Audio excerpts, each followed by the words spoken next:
अच्छा भाई तो यहाँ पीस रहे हैं, नीचे कुछ निकल नहीं रहा। तो ले भाई, तो आज हम आए हैं शुभम भाई के पास, जो हमारे से पहले चुनने का निर्माण कर रहे हैं। और इन्होंने जो है बहुत कुछ चुनने के मकान के बाद विषय में जो है बहुत अच्छी जानकारी प्राप्त कर चुके हैं ये, और क्या क्या समस्याएं इनको आई, और जो यहाँ पे देखने आए ठीक है लोग, उनकी क्या प्रतिक्रिया रही, इस विषय के बारे में हम शुभम जी से आज जानेंगे। तो पूरी वीडियो आप ध्यान से देखना ताकि आपको बिल्कुल ब्रीफ पता लग सके और आपको बिल्कुल झिझक खत्म हो जाए और आपको वो समस्याएं फेस ना करनी पड़े जो शुभम जी ने की, जो मैंने की, ताकि वो समस्याएं आपके दिमाग से निकल जाएं और आप जो है ये कार्य जो है और समाज से विपरीत चलने का कार्य है, इसलिए लोग थोड़ा सा हिचकिचाते हैं और अपनी पूरी उम्र की जो कमाई है वो ऐसे सीमेंट के मकान में या ऐसे मकान में खर्च कर देते हैं कि बाद में हर पीढ़ी को दो दो बार मकान बनाना पड़ रहा है। और उस मकान बनाने में जो पैसा खर्च होता है उससे जो है हर पीढ़ी को गुजरना पड़ रहा है, उससे जो माइंड पे स्ट्रेस आती है, टेंशन आती है, उससे गुजरना पड़ रहा है। तो आज बात करेंगे शुभम भाई से। तो शुभम भाई सबसे पहले ये बताइए हमें कि आपको क्या क्या इसमें दिक्कतों का सामना करना पड़ा जब आपने शुरुआत की। तो सबसे पहले घर वाले कैसे मनाए? सबसे पहले तो घर वालों को मनाने की सबसे मेन बात होती है, तो घर वालों को कैसे राजी करे आपने? नमस्ते जी, मेरा नाम शुभम है। यूपी के सहारनपुर में ये हमारा छोटा सा गांव है बाबूपुर, इसमें हमारा ये निर्माण कार्य चल रहा है। सबसे पहले तो मैं बात कहूंगा, सचिन जी ने जो बोला कि ये समाज के विपरीत काम है, समाज के विपरीत तो नहीं है, हालांकि वो बोलना तो कुछ और चाह रहे थे। समाज के विपरीत मतलब जहाँ पे सुविधाएं मतलब हमें सीमेंट इजिली अवेलेबल हो जाता है, इसमें दिक्कतें आती है, वो चीज मैं एक तरफ से बोल रहा हूँ। ये कह सकते हैं कि परंपरा से हट के परंपरा से समाज से जो हमें इजिली जो चीज, क्योंकि हर समाज जो है इजी कैसे प्राप्त हो उसकी तरफ भाग रहा है, तो आपने ये इजी मतलब मुश्किल की तरफ क्यों गए आप? नहीं, सबसे बड़ी बात तो ये है जी, देखो मेरा जो जुड़ाव है वो जड़ से ज्यादा है। जड़ कहाँ होती है आदमी की, जो पुराना समय बीत गया, क्योंकि वहीं से हम पैदा होके बड़े होके आए हैं।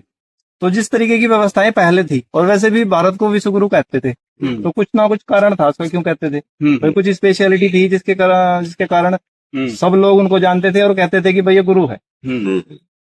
तो जो चीजें हम पहले करते थे और उन्हीं के कारण हम गुरु थे, और आज हम उन्हीं सब चीजों को छोड़ दिया तो हम गुरु नहीं रहे।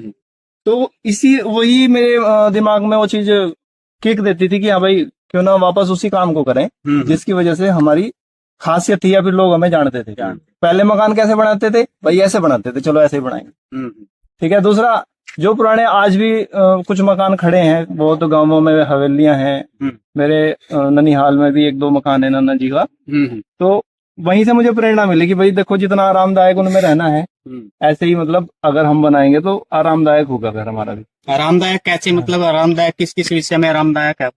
आरामदायक सबसे पहला तो वातानुकूलित है जी। आप अगर गर्मी में कच्चे मकानों में जाओगे या फिर पुराने बने हुए मकानों में जाओगे तो आपको नेचुरल कूलिंग मिलेगी वहाँ, एक ठंडा वातावरण। और अगर वहीं सर्दियों में आप उन्हीं मकानों में जाओगे तो वहां पे थोड़ा गर्माहट मिलेगी। तो सबसे बड़ी बात तो यही है कि वो वातानुकूलित है और एक प्रकृति का नेचुरल सिस्टम उसमें काम कर रहा है। तो ये सबसे बड़ी बात तो यही है जी। दूसरी चीज, चलो ये तो हो गई आराम की बात, जो हम इसमें चीजें इस्तेमाल कर रहे हैं वो नेचुरल है। आपको पता होगा भाई, नेचुरल चीजें जो होती हैं प्रकृति में वो अपने आप ही बनती हैं और अपने आप ही खत्म हो जाती हैं।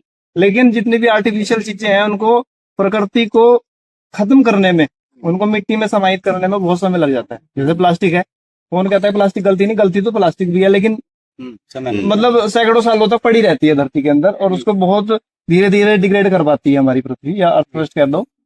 तो जो प्राकृतिक चीजों से बना हुआ मकान होता है वो जब उसमें से वेस्ट निकलेगा, चाहे जब, तो उसमें जो चीजें निकलेंगी वो वेस्ट अपने आप ही धरती में मिल जाएगा, वो किसी भी तरीके से प्रकृति को नुकसान नहीं करेगा। दूसरा, वही सीमेंट, अगर सीमेंट ही हुआ या सरिया हुआ या जो उसमें से निकलेगी चीजें, अगर उनको आप वेस्ट के तौर पर फेंक दोगे तो वो सालों साल तो पहले आपके शरीर को खराब कर रहा था, उसके बाद फिर बहुत दशकों तक वो धरती को खराब करेगा। वो मतलब धरती उपजाऊ नहीं रहेगी, बंजर हो जाएगी। तो प्रेरणा तो बस मुझे यहीं से मिली, पहली बात तो कारण यही है। तो आपने तो सोच लिया, आपको तो प्रेरणा मिल गई, उसके बाद घर वालों को समझाना होता है कि घर वालों को कैसे सेटिस्फाई किया भाई हम ये मकान बनाने लगे। घर वाले तो मानते नहीं भाई, कभी लड़का पैसे खराब कर दे, अब नया नया जवान हुआ है, कभी कहीं माइंड में पड़ गई हो इसके, कभी पैसा वेस्ट ना हो जाए, तो घर वालों कैसे सेटिस्फाई हुए आप किस बात पे भाई हम चलो चुनने का मकान बना लेते हैं?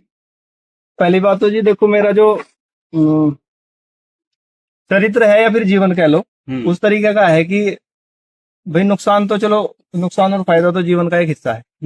पर अगर मैं कोई काम कर रहा हूँ तो मेरे घर वालों ने उस पे ये तो दिखाया है कि भाई इसको करना उचित है या अनुचित है, उन्होंने मुझको रोका तो है, पर ऐसा नहीं है कि भाई अगर मैं किसी तरफ एफर्ट करूंगा तो वो कहीं वेस्ट चला जाएगा। कहीं ना कहीं उनके मन में ये विश्वास भी है, क्योंकि भाई मैं उन्हीं के बीच में बड़ा हुआ हूँ कि भाई ये चलो काम तो कर रहा है ऐसा ही जिसको थोड़ा करना मुश्किल होगा, पर जो है ये लड़का वैसा है जो किसी काम को करेगा तो कर लेगा, और इसके कॉन्सिक्वेंसेस सही गलत फायदे नुकसान भी इसको पता ही होंगे।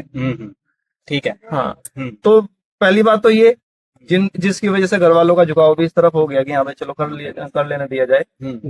दूसरा, थोड़ा परिवारजन जो कहते हैं कि भाई नहीं ऐसा मत करो, वैसी भी चीजें आई, लेकिन उसमें थोड़ा सा जिद कह सकते हैं आपने मना लिया। चलो उसके बाद एक चीज और भी मैं कहूंगा इसमें कि जैसे लोग बोलते हैं ना, जो आपके हिमायती होते हैं कुछ, या फिर आपको थोड़ा सा गहराई से जानते हैं, वो थोड़ा माता पिता को सांत्वना देने के लिए या फिर उनका हौसला अफजाई करने के लिए बोल देते हैं कि भाई कम से कम आप ये तो देखो कि आपका बच्चा कुछ नशे तो नहीं करता, नशे तो नहीं करता, कहीं तो पैसा नहीं कहीं दूसरी तरफ पैसे तो खराब नहीं कर रहा। अगर ये इस तरीके का कोई मन में विचार रख रहा है तो उसको कर लेने दो। बस आवश्यकता तो आपको है ही मकान की। हाँ जी, हाँ जी। तो चलो उसकी भी बात आपने सेटिस्फाई कर लिया। उसके बाद ये तामझाम जोड़ना जो आपने जोड़ा हुआ है, मशीनें जो लगाई हुई हैं, उसके विषय में हमें बताइए क्या क्या परेशानियों का सामना करना पड़ा, जो अभी आप बता रहे थे वही कैमरे के सामने क्या क्या दिक्कतें आपको आई, ठीक है, कैसे मतलब उस टाइम आप हताश हुए होंगे बीच में थोड़ा बहुत, फिर मतलब मन तो आपका अड़िग था फिर भी लगे रहे, तो उसमें क्या क्या दिक्कतें आपको आई? हाँ, शुरुआती दौर में तो कोई मुझे ऐसी हताशा नहीं महसूस हुई। समस्याएं जो आ रही थी उनके लिए मैं तैयार था। हाँ। तैयार क्यों था? क्योंकि भाई जुनून था कि भाई करना है, जो तो समस्या तो आएंगी। अगर कोई सही नई समस्या आई तो मैं उसको ये सोचता था कि भाई इसका निवारण क्या है।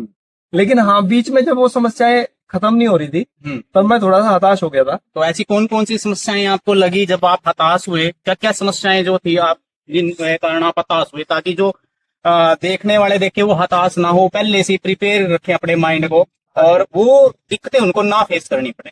हाँ, जो समस्याएं मुझे आई थी वो आई थोड़ा मटेरियल को लेकर।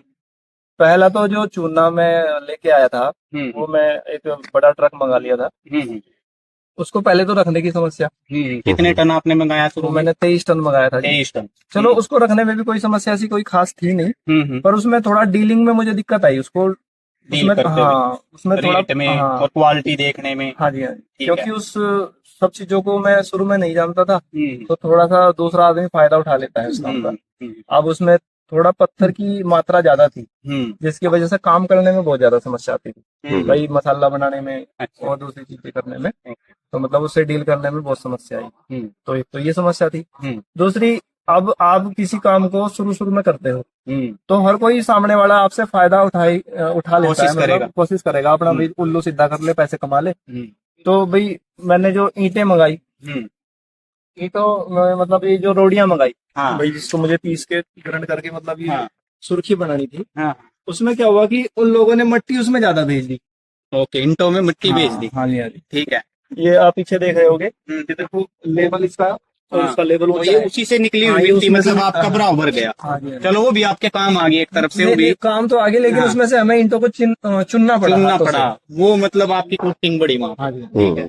नहीं, चलो पोस्टिंग का भी कुछ नहीं है, लेकिन जो लेबर वर्क होता है ना, हम खुद उसमें लगते हैं और वो वेस्ट होता है एक तरीके का कि भाई पहाड़ खोद रहे हैं, वो वाला काम हमें इसमें थोड़ा सा खोदा पहाड़ निकली चुइयां, वही चुइयां की तरह निकल रही थी। हाँ जी, हाँ जी।